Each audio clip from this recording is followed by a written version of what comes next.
questions still remain about what she would be like as a president.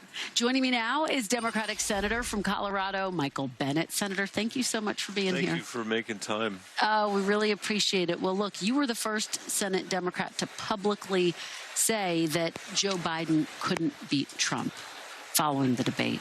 How do you assess the state of the race right now, Senator? I think the state of the race right now is incredible. I mean, we're sitting in a hall where Democrats are more divided than they've ever been. The excitement inside this hall, I think, is also transformational. And my hope is, and my belief is, that the feeling that's happening in this hall is a feeling that America has. I think America wants to turn the page on the last generation of political leadership. I don't think they want to go back to the chaos that Donald Trump particularly represented.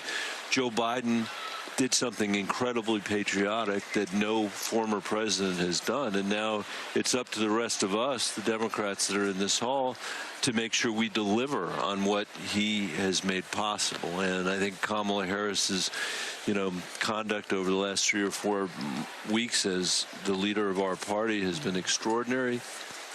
We got to get enough of the American people to agree with us to make sure that we win this election, and I think we will. Well, I want to talk to you a little bit about what we've heard so far. The speech that we heard from the former First Lady was in many ways the headline last night because she spoke in such personal terms. She spoke so bluntly. She spoke so plainly. And the Michelle Obama, who in 2016 had said, when they go low, we go high, she seemed to dispatch with that. I mean, the gloves were off last night. She took on Trump directly. In fact, she took on Trump more forcefully than anyone at this convention has. Do you think that's the right strategy? And should Vice President Harris adopt that, or should she leave it to the Obamas? Well, first of all, I would say, don't tell President Obama I said this, but I think Michelle Obama gave the speech at the convention, and it wasn't just the speech of her life. It was an incredible speech. And I felt like she was letting us in to hear her critique of the politics that Donald Trump represents, the division, the hatred, the believing that only some people are entitled to be part of this country and not other people are entitled. And I think she shared that with the American people. She did us a favor by explaining from her perspective what that looked like compared to the set of values and the experiences that she was raised on the south side of Chicago by her mother right here, not that far from this hall. And I think what you saw, I think, her wrestling with was her own experience, probably, of the level of disappointment that we've had a president who is unable to embrace the kind of values that I would describe as, fundamental core American values. And now she has the opportunity basically to call it out, and I'm glad she did. She said some very important things last night. Let's talk about what we might hear from Vice President Harris tomorrow night. She is going to give arguably the biggest speech of her life to date tomorrow night. The blanks are still being filled in terms of how she would govern. She has rolled out some economic policies. I'm told her speech is largely going to be biographical, introductory, to reintroduce herself to Americans, and it's not going to be heavy on policy. Do you think she should include some discussion of policy, though?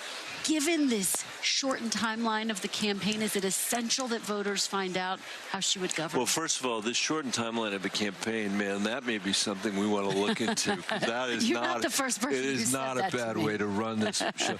But and I think it is good that she will share some of her bio because people need to know her.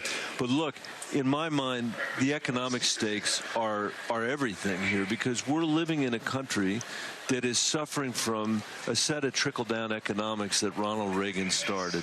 And today in America, the bottom 50% of Americans have less wealth than they had in 1980. The bottom 50% of Americans own 2% of the wealth in America, and the top 10% of Americans control 75% of the wealth. That has been the result of 40 years of trickle-down trade policies, economic policies, tax policies, and that's all Donald Trump brought when he was president. More trickle down, trickle down, trickle down.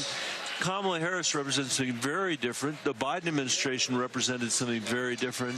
And I hope she'll talk about things like the child tax credit, something she and I worked on together when she was in the Senate and when she was vice president. You talk about the child tax credit. Of course, President Biden couldn't get that passed through Congress. How does she get that passed for other priorities? Well, he did get it passed briefly. And briefly, we were able to tell the world that we were able to cut childhood poverty in America by 50%, that we didn't have to accept it as a permanent feature of our democracy or our economy.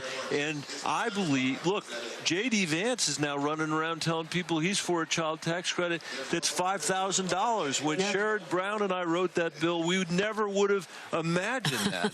So maybe people are grappling with the fundamental threat to our democracy, which I believe is economic immobility. Trump is a symptom of that problem. He's not the cause of that problem. When you think about getting things done, obviously the fight is on for the Senate. I want to read you what NRCC Chair Steve Daines told NBC. He said, Senate Democrats need to pitch a perfect game to hold their majority, including in Ruby Red, Montana, and Ohio.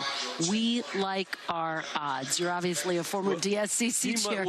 How do you respond to that? He might like his odds, and I understand why he's saying what he's saying. But we, in John Tester and in Sherrod Brown, we have all-star pitchers. Those guys are among the best candidates that we have ever run for the Senate. They find a way to win. The people in those states know them well. They're not here. Should they be here? I think they're doing the right thing, which is campaigning in their states. And they need our help. They need our help while they're campaigning in their states. John Tester and Sherrod Brown and the rest of our Jackie Rosen in Nevada, I can't go through the whole list. Our candidates are extraordinary. They're candidates less so, to be polite. And I think as a result of that, we're going to be able to hold the majority in November. Senator Bennet, we'll see what happens. We'll see Thank what happens. you for being here. Really appreciate it. Thanks for having me. Good to